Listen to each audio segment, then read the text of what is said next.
Hello friends, welcome back to my cooking channel. आज रेसिपीटी है जह्नी आलू मुग बेसर।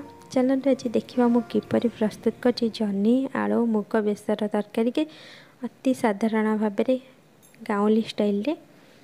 से प्रथम 250 ग्राम जह्नी नहीं आपण जह्नी काटिला प्रथम ध्यान देवे जह्नीटा कषि अच्छी कि टिके पाकड़ हो जाइए। जदि जह्नीटा कषि थी ताले ता ऊपर कभरटा को माने ता चोपाटा को टिके कम छड़ेबे। जदि जह्नीटा टिके माने पाकड़िया थी ताले ता कभरटा को टिके भलसे छड़े नेबे। टोटली टिके भी छड़े नेले चलिबो। ताले सेकेंड कथा है आपण जेतबेले जह्नीटा को काटिबे टिके चाखी नेबे कहीं जह्नीटा टिके पिता आसे प्राय जह्नी तो आपण मैंने भावुवे जो सोरिष बटा कि बेसर बटा देकिना तरकारीटा पिता करदेला से नुहे जह्नी पिता आसे से काटिला बेले ध्यान देवे जे जह्नी पिता न था चाखी नेबे। तापरे सेकेंडरे मु आलू को 4टा आलू को मीडियम साइज रे काटी नहीं आपण हिसाब से काटी नेबे जोटा आपण बड़ रखिपारे छोट रखिपारे। तापरे मु 2टी मीडियम साइज पियाज को काटी नेली। आपण परिमाण हिसाब से पियाज को काटी नेबे।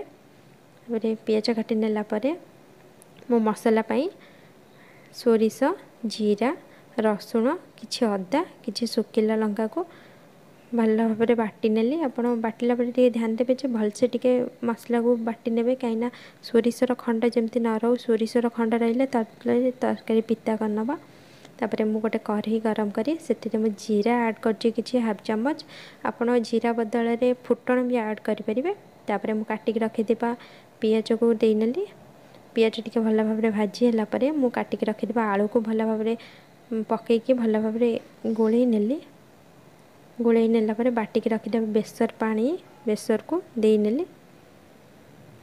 बेसरटा दे नेला परे सब पानी ऐड करके कसुथे ना तो मसलाटे जमी कढ़ई न लगी जाऊ ना कढ़ई लगे पिता करदे तरकारीटा को। से सब सोरिष मसला को पानी दे देके कसुथे मुझे टे कषिदेला आवश्यक अनुसार हल्दी गुंड स्वाद अनुसार लुण पकईकी गोले नेली।